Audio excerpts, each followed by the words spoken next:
এই ভিডিওতে শেখাবো এই মোডাল ফ্রেজগুলোকে কিভাবে তোমরা স্পোকেন ইংলিশে ব্যবহার করবে, মানে ইংলিশ বলার সময় কিভাবে ব্যবহার করবে। এখানে দেখো চারটে ফ্রেজ আমি লিখেছি মে এবং মাইটের ওপর, মানে মে অ্যাজ ওয়েল, আবার মাইট অ্যাজ ওয়েল, তারপরে মে ওয়েল, মাইট ওয়েল। বাংলাগুলো কিরকম হলে এগুলো ব্যবহার হবে সেই বাংলাগুলো দেখো।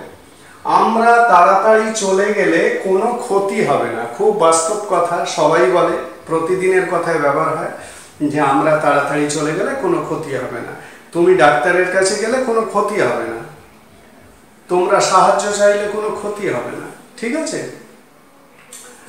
পরেরটা দেখো, আমরা তাড়াতাড়ি চলে গেলে কোনো ক্ষতি হবে বলে মনে হয় না। মানে এই দুটো বাক্যের মধ্যে দেখো ডিফারেন্সটা কি না, এই বাক্যটা যখন বলছো তুমি অনেক বেশি কনফিডেন্ট, ঠিক আছে, মানে তুমি জানো, মানে তুমি যেটা বলছো সেইটার একটা সার্টেনটি আছে, নিশ্চয়তা আছে, ঠিক আছে, মানে কোনো ক্ষতি হবে না, তুমি জানো এটা শিওর কোনো ক্ষতি হবে না। আর পরের বাক্যটা যখন বলছো আমরা তাড়াতাড়ি চলে গেলে কোনো ক্ষতি হবে বলে মনে হয় না, তার মানে ইউ আর লেস কনফিডেন্ট, মানে তোমার কনফিডেন্ট বা আত্মবিশ্বাস অনেকটা কম ঘটনাটা ঘটার ব্যাপারে, ঠিক আছে, মানে ক্ষতি হবে না মনে হচ্ছে, আবার হয়তো মনে হচ্ছে যে ক্ষতি হবে, ঠিক আছে।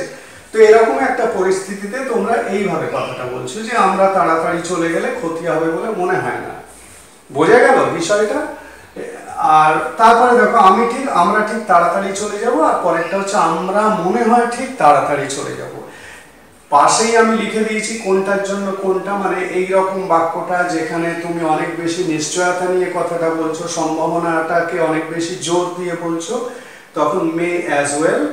সম্ভাবনাটা যখন কম, অনিশ্চয়তা একটা আছে, তখন মাইট অ্যাজ ওয়েল। আবার দেখো এখানে ওই একই জিনিস, কনফিডেন্টটা একটু বেশি, তখন মে ওয়েল।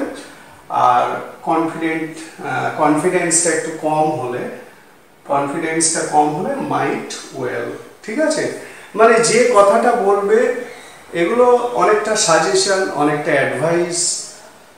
তো সাজেশন বা অ্যাডভাইস যখন দেয়া হচ্ছে তখন ঘটনাটা ঘটার ব্যাপারে যে বলছে তার যদি সন্দেহ থাকে তাহলে সে মাইট ইউজ করবে, আর যদি সন্দেহ না থাকে বা সন্দেহ খুব কম থাকে তাহলে সে মে ইউজ করবে, মানে মে অ্যাজ ওয়েল ইউজ করবে বা মাইট অ্যাজ ওয়েল ইউজ করবে। একইভাবে মে ওয়েল ইউজ করবে, মাইট ওয়েল ইউজ করবে।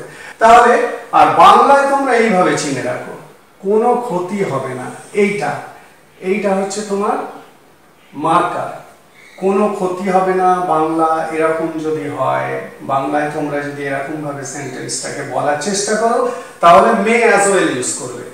আর যদি কোনো ক্ষতি হবে বলে মনে হয় না এরকম ভাবে ইউজ করো তাহলে মাইট অ্যাজ ওয়েল ইউজ করবে, ঠিক আছে। একইভাবে ঠিক তাড়াতাড়ি চলে যাবে, তাড়াতাড়ি কথাটা এখানে ইউজ করতে পারো, নাও করতে পারো, মানে আমরা ঠিক চলে যাবো এরকমও বলতে পারো। যাই হোক, ঠিক চলে যাব এরকম যদি চেহারা হয় বাক্যের তাহলে মে ওয়েল। আবার ঠিক তাড়াতাড়ি, মনে হয় ঠিক তাড়াতাড়ি চলে যাব এরকম হলে মাইট ওয়েল।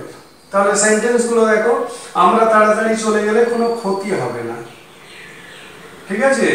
তাহলে সাজেশনটা যখন দিচ্ছ তোমার সন্দেহটা অনেক কম আছে, তাহলে we may as well leave early, ঠিক আছে।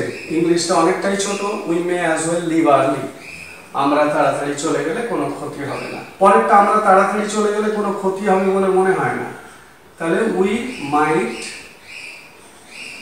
মাইট অ্যাজ ওয়েল লিভ আর্লি, ঠিক আছে। পরেরটা আমরা ঠিক তাড়াতাড়ি চলে যাব, we may well leave early. আর পরেরটা আমরা মনে হয় ঠিক তাড়াতাড়ি চলে যাব, we might well leave early. ঠিক আছে, একটা বেসিক সেন্স তোমরা সবসময় মনে রাখবে, সন্দেহ কম হলে মে ইউজ করবে, সন্দেহ বেশি হলে মাইট ইউজ করবে। কখন না ঘটনাটা ঘটার ব্যাপারে, মানে ঘটনাটা ঘটার সম্ভাবনার উপর ভিত্তি করে সন্দেহ যদি কম থাকে তাহলে মে ইউজ করবে, সন্দেহ যদি কম থাকে বেশি থাকে তাহলে মাইট ইউজ করবে। বোঝা গেল? তাহলে এই হলো আজকে শেখানোর বিষয়, মে অ্যাজ ওয়েল, মাইট অ্যাজ ওয়েল, মে ওয়েল এবং মাইট ওয়েলকে কিভাবে স্পোকেন ইংলিশে ব্যবহার করতে হয় এবং বাংলাগুলো কিরকম হলে তবে এই ধরনের মডাল ফ্রেজ কে আমরা ব্যবহার করতে পারি সেটাই আমি দেখালাম। সেন্টেন্স স্ট্রাকচার তো খুবই সহজ, প্রথমে সাবজেক্ট বসাবে। বোঝা গেল?